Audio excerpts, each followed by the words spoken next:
तो ये चीजों को आप ध्यान से सुनिए। तो प्रोपोगेंडा का आग कब स्ट्रांग हो जाता है, प्रोपोगेंडा फैलने कब लगता है, प्रोपोगेंडा तब फैलता है जब ग्रुप इमोशंस को बहकाया जाता है। अगर मैं यहाँ ये क्रिश्चियनिटी में भी देखने को मिलता है, अगर आप यीशु मसीह को सच्चे दिल से प्यार करते हो तो बोलो जोर से हालेलुया। तो लोग क्या करते हैं, चिल्लाकर हालेलुया बोलते हैं। वो दिल से तो नहीं बोलते होंगे, लेकिन वो मोस्टली जो है इमोशन पे आकर क्या करते हैं, बोलते हैं, भागते हैं। अगर मैं बोलूं कि अगर आप सच्चे क्रिश्चियन हो अब यहां पर यस टाइप करो, तो बहुत सारे लोग टाइप नहीं करेंगे, लेकिन बहुत सारे लोग क्या करेंगे, मेरे साथ एक्नॉलेज करने के लिए वो टाइप करेंगे। तो ये एक प्रकार का स्ट्रैटेजी है। तो सबसे पहला मैंने आपको ऑब्जेक्टिव बताया, मेन फ्रेम आप समझ लीजिए, ये शैतान का डिफरेंट मेथड में से एक है, क्रिश्चियनिटी के ऊपर जो है अटैक करना है।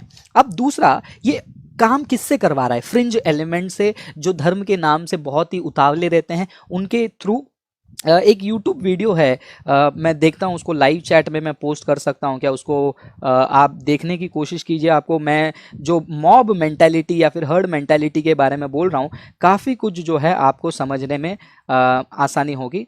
वो मैंने लाइव चैट में पोस्ट कर दिया। तो यहाँ पर मैंने फ्रेमवर्क बताया, शैतान का तरीका ये, और ऑब्जेक्टिव क्या है फ्रिंज एलिमेंट के थ्रू। फ्रिंज एलिमेंट की ऑब्जेक्टिव क्या है कि हिंदू राष्ट्र घोषित करना है भारत को, थियोक्रेसी लेकर आना है, डेमोक्रेसी डिस्टर्ब करना है। और ये सभी की इच्छा नहीं है, सारे हिंदुओं की इच्छा नहीं है, कुछ सेलेक्टेड लोग जो हैं जिनका पॉलिटिकल मोटिवेशन है, या फिर धर्म को वो जानते ही नहीं और धर्म से उनको कोई लेना देना नहीं, बल्कि एक डिक्टेटरशिप वाली जिंदगी वो जीना चाहते हैं। और उनका स्ट्रैटेजी कैसा है, इनका स्ट्रैटेजी और उनका जो एग्जीक्यूशन है वो बहुत ही इंटरेस्टिंग है, जिसके ऊपर मैं इतने टाइम से बात कर रहा हूँ। वो क्या करते हैं, ग्रुप इमोशन को साइकोलॉजिकली वो क्या करते हैं, लोगों के माइंड को जो है वो भरते रहते हैं। दूसरा जो है, एक आइडेंटिटी शेमिंग भी करते हैं। आइडेंटिटी शेमिंग और पीयर प्रेशर, ये दोनों नए शब्द को आप सुन लीजिए।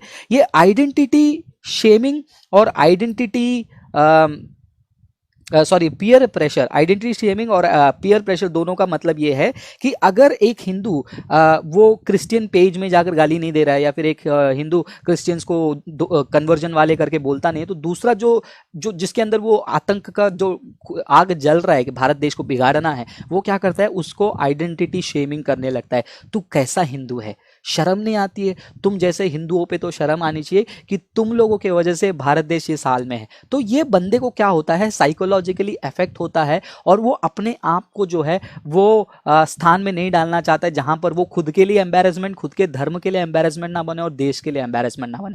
तो ये उनकी स्ट्रैटेजी है। बहुत सारे लोग स्ट्रैटेजी पे गिर जाते हैं, जिसके कारण आगे वो लोग गलत काम करने लग जाते हैं। दूसरा जो है पीयर प्रेशर। पीयर प्रेशर मतलब दोस्त हैं, रिश्तेदार हैं, या फिर ग्रुप हैं, व्हाट्सएप ग्रुप बना हुआ है, फेसबुक ग्रुप बना, सब लोग कर रहे हैं तो मैं क्यों ना करूं।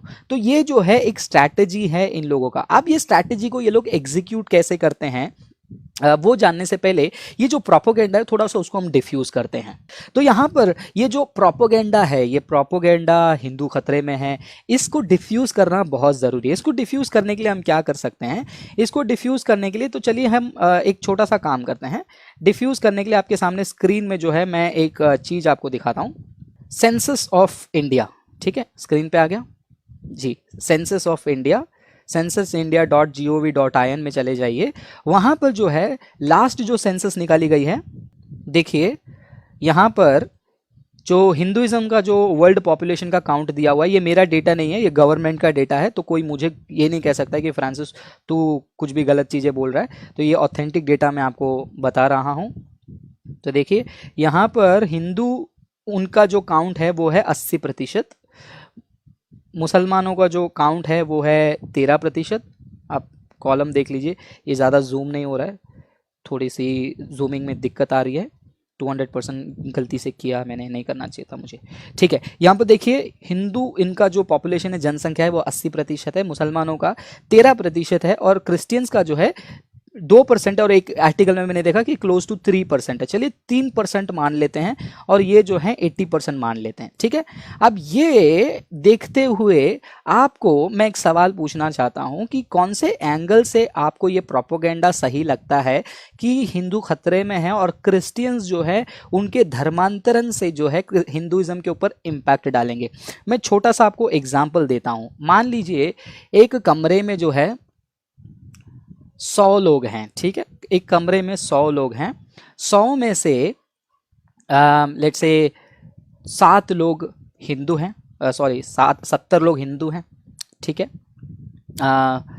फिर बाद में हो गया 15 से 16 मुसलमान पकड़ लीजिए, और 4 से 5 खाली क्रिश्चियन हैं, ठीक है। एक कमरा ले लिया हमने, एक कमरे में 100 लोगों को डाल दिया, 100 लोग हैं अंदर, 100 में से 70 लोग मान लेना, सॉरी 80 लोग पकड़ लेना, वो कौन है, वो आपके हिंदू हैं एज पर द डेटा।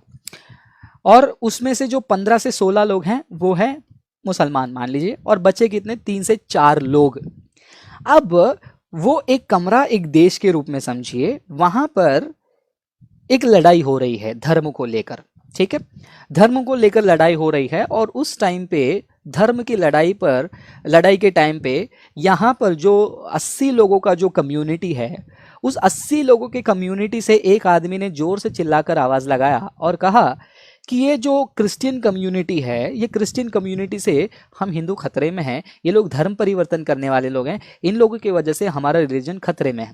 जरा सोचकर देखिए ये बात सच भी हो, एग्जाम्पल उदाहरण के तौर पर मान लीजिए ये बात सच भी हो, लेकिन जब उनके बीच में हाथापाई भी अगर हो जाती है, एग्जाम्पल के लिए मैं दे रहा हूं, ये काल्पनिक एग्जाम्पल है, मुझे बताइए ये 80 लोगों के ऊपर क्या ये 3 लोग भारी पड़ेंगे, या ये 3 लोगों के ऊपर 80 लोग भारी पड़ेंगे? सिंपल सा एग्जाम्पल है, स्कूल का बच्चा भी इसका आंसर दे सकता है। आप बताइए, कोई भी कहेगा कि भैया ये 3 लोगों के ऊपर जो है, ये 4 लोगों के ऊपर 80 लोग भारी पड़ेंगे। आप बोलोगे कि नहीं नहीं 80 के लोग तो गलत नहीं है, बहुत सारे लोग अच्छे भी हैं, बहुत सारे मेरे अच्छे हिंदू दोस्त हैं जो इस पेज को भी फॉलो कर रहे हैं, वो भी लोग बोलते हैं कि अरे फ्रांसिस भाई क्या करें, ये लोगों की वजह से हम भी खुद परेशान हैं।